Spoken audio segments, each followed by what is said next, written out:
Now we are on the third law of Kepler, और Kepler का third law का दूसरा नाम है लॉ ऑफ पीरियड, ठीक है, लॉ ऑफ पीरियड, ठीक है। अब ये लॉ क्या बोलता है, as per your text book, the square of its period of revolution around the sun is directly proportional to the cube of the mean distance of a planet from the sun।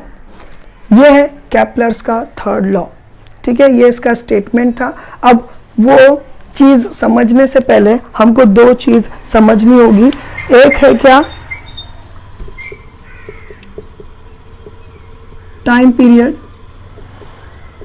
ये time period होता क्या है, और second है mean distance.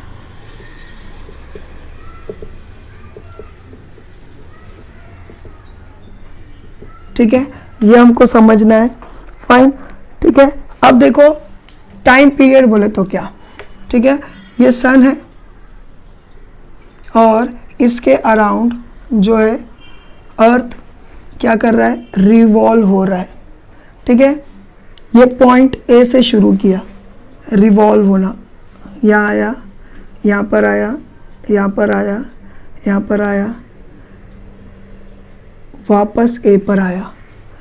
जहाँ से शुरू किया और वापस उसी जगह पर ख़त्म किया, इसका मतलब अर्थ रुकेगा नहीं, वो तो कंटिन्यूस चलते ही रहेगा। लेकिन मैं बता रहा हूँ जो पॉइंट से हमने उसको ऑब्जर्व करना शुरू किए थे, वापस उसी पॉइंट पे अगर वो आ जाता है उसको बोलते हैं टाइम पीरियड।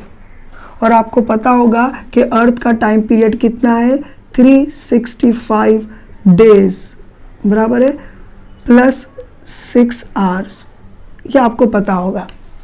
अर्थ का कितना है टाइम पीरियड, 365 डेज, ठीक है, यानी कि हमारा 1 साल, ठीक है। ये होता है क्या, अर्थ का 1 रिवोल्यूशन प्लस 6 आवर्स। ये 6 आवर्स क्या है आप लोगों को पता होगा, ये देखो इसी की वजह से लीप ईयर आता है। पहले साल में क्या हो गया, 365 डेज तो हुआ प्लस 6 आवर्स, दूसरा ईयर प्लस 6 आवर्स 12 आवर्स, तीसरा ईयर प्लस 6 आवर्स 18 आवर्स, और चौथे ईयर में plus 6 hours 24 hours. 24 hours is equal to 1 day. तो क्या होता है, हर 4 साल के बाद फरवरी में 1 डे बढ़ा देते हैं, ठीक है। तो 1 डे बढ़ा दिए, समझ में आया। तो इसीलिए हर 4 साल के बाद एक लीप ईयर आता है। खैर, तो ये एक एक्स्ट्रा नॉलेज आपके लिए हो गई। तो एनीवे, तो टाइम पीरियड समझ गए। टाइम पीरियड हर प्लैनेट का अलग अलग होता है। हमारे अर्थ का है 365 डेज प्लस 6 आवर्स, तो ये हो जाता है क्या, इसको बोलते हैं टाइम पीरियड, ठीक है। The total time taken for a planet to revolve around the sun या to complete its 1 revolution is known as a time period. Second होता है मीन डिस्टेंस। अभी मीन क्या है, मीन डिस्टेंस को एक और नाम दिया हुआ है एवरेज डिस्टेंस। तो फिर एवरेज या मीन क्या होता है, एकदम सिंपल। सपोज करो कि आपको पेपर में किसी एक सब्जेक्ट में 10 में से 6 मिले, दूसरे में 10 में से 8 मिले, और तीसरे में 10 में से 4 मिले आपको, ठीक है।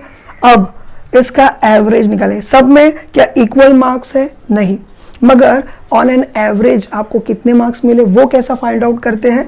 तो देखो 6 प्लस 8 प्लस 4 कितना हो गया, ये हो गया 14, 6 प्लस 4 कितना हो गया 14 प्लस 4 कितना हो गया 18।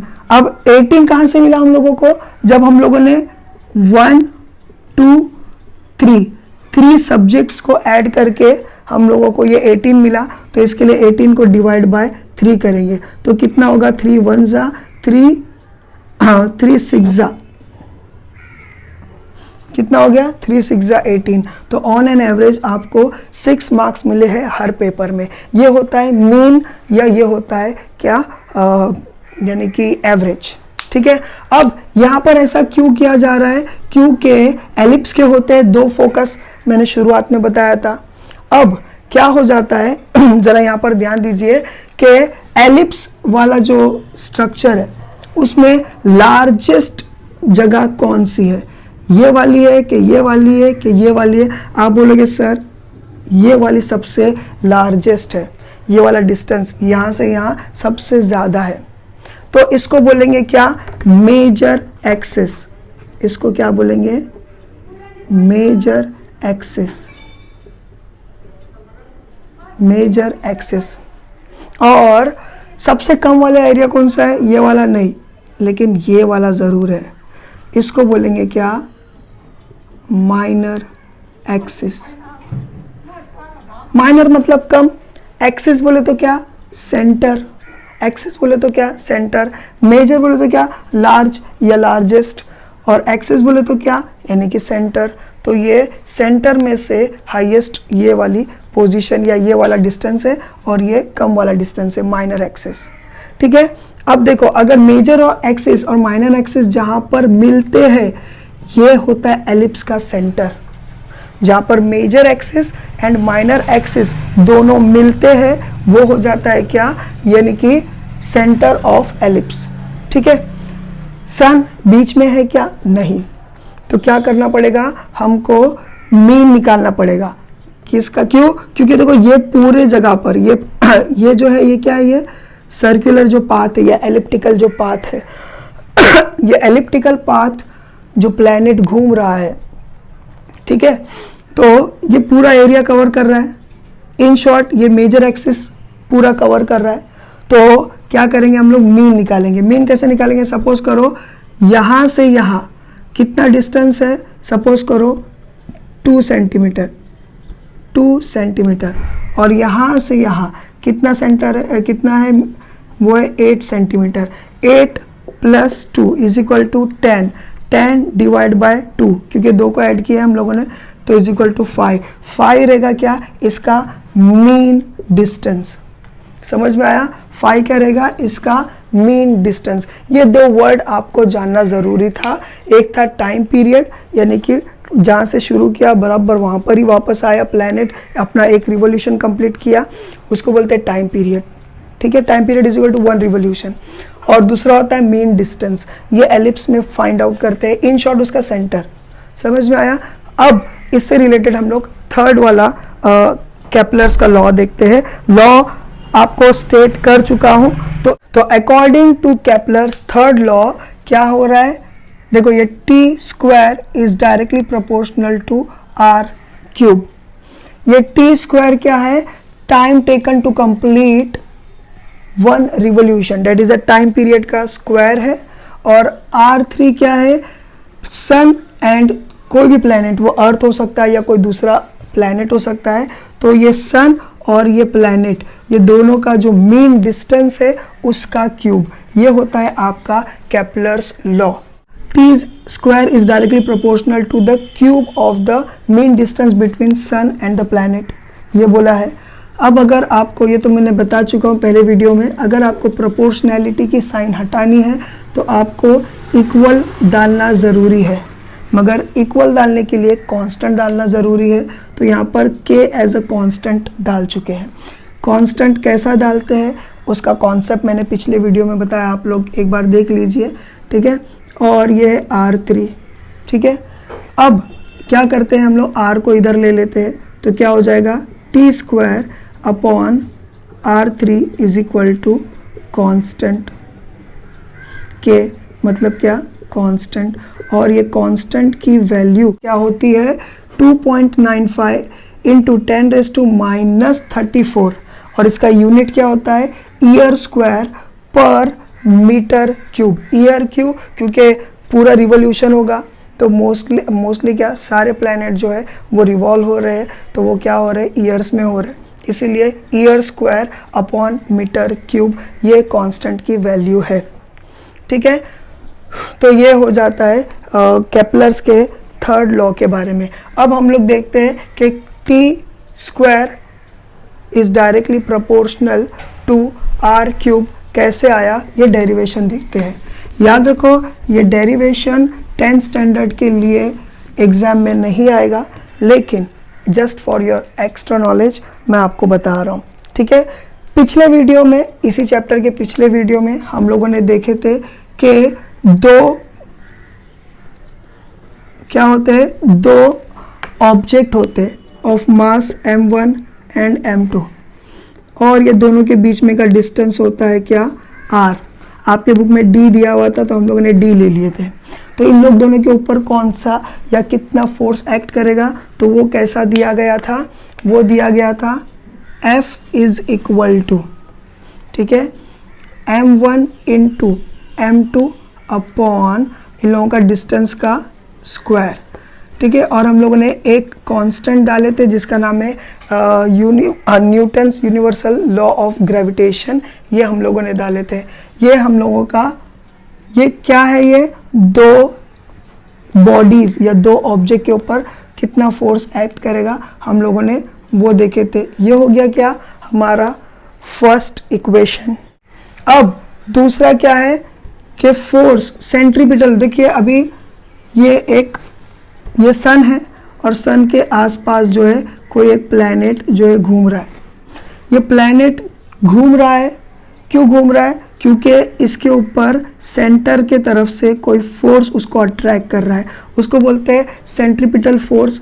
इसको ऐसा दे देते हैं हम लोग, ठीक है, सेंट्रीपिटल फोर्स।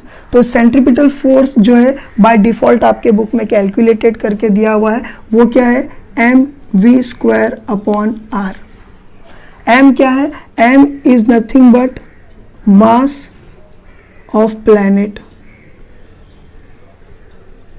ये जो प्लैनेट इसके पास सन के आसपास घूम रहा है, ये क्या है, ये mass of the planet. v क्या है, v is equal to velocity, यानी कितनी स्पीड से ये घूम रहा है वो है उसकी वेलोसिटी। और r क्या है, r is a distance between, तो r क्या, distance between sun and the planet. तो ये है, तो ये हो जाता है हमारा दूसरा इक्वेशन, ठीक है। अब ये भी एक तरीके का फोर्स है, भले ही सेंट्रीपिटल फोर्स हो, लेकिन ये भी एक फोर्स है और ये भी एक फोर्स है। तो ये दोनों फोर्स को हम लोग क्या करेंगे, कंबाइन कर देंगे। तो क्या करेंगे, इक्वेशन 1 एंड 2 को कंबाइन कर देंगे। तो क्या करेंगे हम लोग, यहाँ पर लिखेंगे mv² upon r is equal to g m। मैं काम करता हूँ, इसको m1 और m2 के जगह पर इसको कैपिटल M ले लेता हूँ और इसको स्मॉल m लेता हूँ अपॉन d², ठीक है। यहाँ पर अगर मैंने r लिया हूँ तो इसको भी मैं r ले लेता हूँ, r²,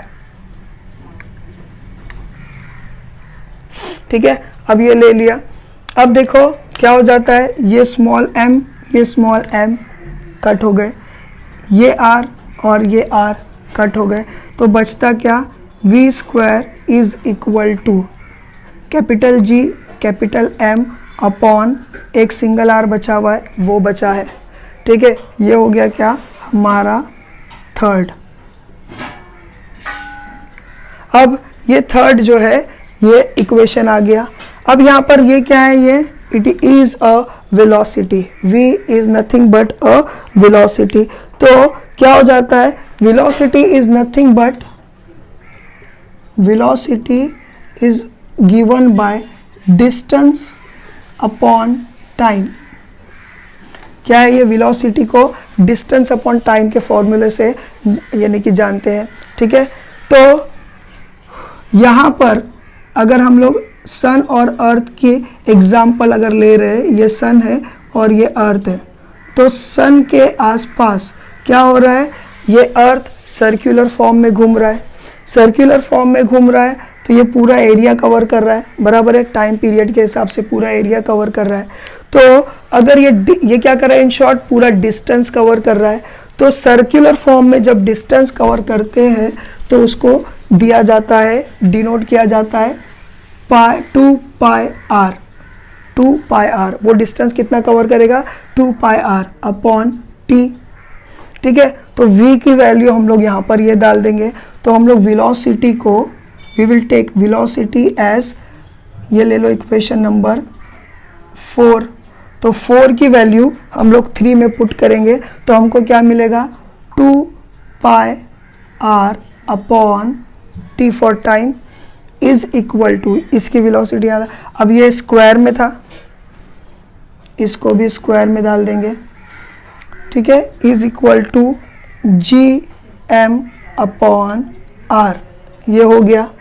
अभी ये वाला मिल गया, अभी इसका ब्रैकेट ओपन करेंगे तो क्या हो जाएगा, 2 2 यानी 2 रेस टू 2 क्या हो गया 4 pi square R square upon T square हो गया, is equal to G capital M upon are.